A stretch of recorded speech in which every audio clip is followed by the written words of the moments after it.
तो नाज़रीन, जो ये खबर है ये इंतहाई खतरनाक है, क्योंकि भारत के बारे में कहा जा रहा है कि वो S-500 खरीद रहा है। S-500 कोई आम दिफाई निजाम नहीं है।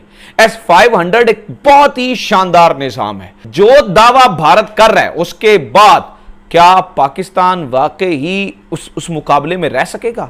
S-500 तो वैसे बहुत शानदार डिफेंस सिस्टम है, ये सैटेलाइट तक को टारगेट कर सकता है। मिसाल है कि 500 किलोमीटर तो ये जेट को रोक सकता है, इसकी वैसे ये 600-700 किलोमीटर तक भी टारगेट्स को जो है टारगेट कर सकता है। इंडिया के अंदर वो कैपेसिटी कैपेबिलिटी है कि वो उसको वो ले रहे हैं as a partner to engage to deal with China. ये एक अच्छा डिफेंस सिस्टम कहा जा रहा है जिसको पाकिस्तान भी खरीदना तो चाहता था, लेकिन ऑब्वियसली हमारे पास इतने पैसे नहीं हैं। That is a reality. ये एक बहुत बड़ी न्यूज़ है अगर गौर से देखा जाए, और इसकी बड़ी इम्प्लीकेशंस हैं पाकिस्तान पे, चाइना पे, पूरे उस खित्ते में, बल्कि इंटरनेशनली। बताया यह जा रहा है कि भारत ने पाकिस्तान का एक मिसाइल है जिसका नाम है अबाबिल, उस मिसाइल को काउंटर करने के लिए भारत ने एक अहम तरीन दिफाई निजाम खरीद लिया, इसको काउंटर कर लिया। अब ये एक बहुत बड़ा सवालिया निशान है और पाकिस्तान के लिए बहुत ज्यादा जो है वो कंसर्न होने की जरूरत है। वजह यह है क्या वाकई भारत ने पाकिस्तान का ये इतना जो शानदार मिसाइल था अबाबील के उसका तोड़ निकाल लिया? पहला सवाल ये है। नंबर 2, इसको जिस तोड़ को निकालने की बात कर रहा है वो है क्या? और नंबर 3 नाज़रीन, जो दावा भारत कर रहा है उसके बाद क्या पाकिस्तान वाकई ही उस मुकाबले में रह सकेगा? जिस मुकाबले, क्योंकि आम रेस है, यहां पर एक दूसरे से सबकत ले जाने की कोशिश है। कोई एक हथियार बनाता है तो दूसरा उसका तोड़ निकालता है, दूसरा उसका जब तोड़ निकालता है तो फिर वो अपग्रेडेड वर्जन पे चला जाता है। तो नाज़रीन, जो ये खबर है ये इंतहाई खतरनाक है, क्योंकि भारत के बारे में कहा जा रहा है कि वो S-500 खरीद रहा है। S-500 कोई आम दिफाई निजाम नहीं है। S-500 एक बहुत ही शानदार निजाम है। तो जनाब वाला, ये खबर ये है, India likely to be the first customer of S-500 missile defence system, Russian deputy PM. अब जो ये रशियन डेप्टी पीएम है नाज़रीन, इसका ये कहना है कि भारत वो पहला मुल्क हो सकता है जो कि रूस का बना हुआ S-500 डिफेंस सिस्टम, यानी कि ये मिसाइल डिफेंस सिस्टम है, वो खरीदे। पहले आप यूं देखिएगा ये डिफेंस सिस्टम होता क्या है, ये काम कैसे करता है, और S-500 क्या बला है। इससे पहले नाज़रीन इंडिया ने S-400 खरीदने का मुआहिदा किया था।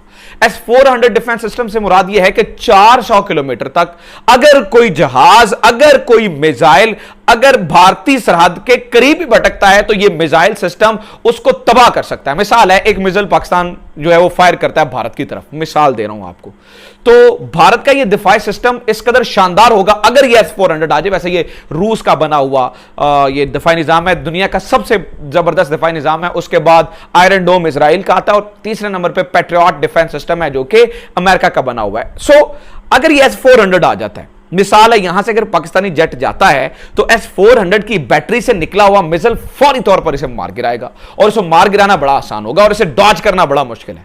पाकिस्तानी मिसाइल जाता है, जेट जाए या मिसाइल जाए, मिसाल है हम यहां से शाहीन को फायर करते हैं तो उसके लिए अपने टारगेट को हिट करना बहुत मुश्किल होगा अगर वहां पर S-400 की बैटरीज लगी हैं।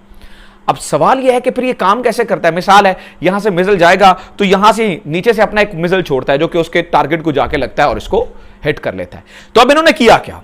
अब इन्होंने ये प्लान कर रहे हैं कि S-500 खरीदें। आ जाते हैं इस बात के ऊपर कि क्या वाकई S-500, मिसाल है जी, भारत S-500 ले सकता है। S-500 तो वैसे बहुत शानदार डिफेंस सिस्टम है, ये सैटेलाइट तक को टारगेट कर सकता है। मिसाल है कि 500 किलोमीटर तो ये जेट को रोक सकता है, इसकी वैसे ये 600-700 किलोमीटर तक भी टारगेट्स को जो है टारगेट कर सकता है। तो 400 से लेकर 600 किलोमीटर तक ऊपर आपकी ये सैटेलाइट्स जो है ना वो जमीन के इर्द गिर्द घूम रहे होते हैं। तो S-500 के लिए बड़ा आसान है किसी भी मुल्क के सैटेलाइट को टारगेट करना और टारगेट करके हिट करना। S-500 के लिए बहुत आसान है। इंडिया जो है वो S-400 मिसाइल सिस्टम जो है वो ले रहा है रशिया से, और क्योंकि कोरोना चल रहा है, लेकिन कोविड-19 के बावजूद, इसके बावजूद 100 से ज्यादा जो इंडियन एयरफोर्स के लोग हैं वो मौजूद हैं रशिया के अंदर, ताकि वो इसकी ट्रेनिंग और जो है वो उसको समझ सकें, ट्रेनिंग ले सकें। और अब ये इसके बहुत सारे सिनेरियो हैं। S-400 इंडिया जाहिर बात है वो ले रहा है, एक तो उनके पास पैसे हैं, वो ले सकते हैं, बड़ा दे गॉट वो कहते हैं कि जी हम जहाँ जाते हैं हम पैसे टेबल पे रखते हैं और हम ले लेते हैं। दूसरा ये है कि S-400 उनकी जो डिफेंस की नीड्स है वो भी पूरा करता है, क्योंकि जो S-400 है वो कैपेबल है इनकमिंग होस्टाइल एयरक्राफ्ट की जो मिसाइल्स हैं उनको डैमेज करने में। फिर ड्रोन्स जो आते हैं तकरीबन 2 किलोमीटर से 400 किलोमीटर तक की रेंज के दरमियान जो ड्रोन है उनको भी वो टारगेट कर लेता है, और तकरीबन ये इसकी जो ट्रैकिंग कैपेबिलिटी है वो तकरीबन 600 किलोमीटर तक है। ये एक अच्छा डिफेंस सिस्टम कहा जा रहा है जिसको पाकिस्तान भी खरीदना तो चाहता था, लेकिन ऑब्वियसली हमारे पास इतने पैसे नहीं हैं, दैट इज अ रियलिटी। कहा जाता है कि S-400 जो है वो तकरीबन पाकिस्तानी कोई तकरीबन $1 अरब का एक जो उसका यूनिट है वो मिलता है। पहले ये S-300 था, ये उसी फैमिली से S-400 है। कहा तो ये जाता है कि जो रशिया है उसने खुद अपने लिए S-500 डेवलप कर लिया हुआ है, और जो कि S-400 से भी जो है कोई 2.5 टाइम्स ज़्यादा फास्टर है। अब ज़ाहिर बात है इसको इस मिसाइल कैपेबिलिटी को इस एयर डिफेंस सिस्टम को रखना आम बात नहीं है, क्योंकि इसके लिए आपके पास पॉलिटिकल मसल्स चाहिए, आपकी स्ट्रेटेजिक कैपेसिटी चाहिए, और आपकी फाइनेंशियल जो कैपेसिटी वो चाहिए। इंडिया के अंदर वो कैपेसिटी कैपेबिलिटी है कि वो उसको वो ले रहे हैं as a partner to engage to deal with China. गो के इंडिया इस बात में स्मार्ट हैं, और ये यहाँ इंडिया के अंदर बहुत बड़ी डिबेट चल रही है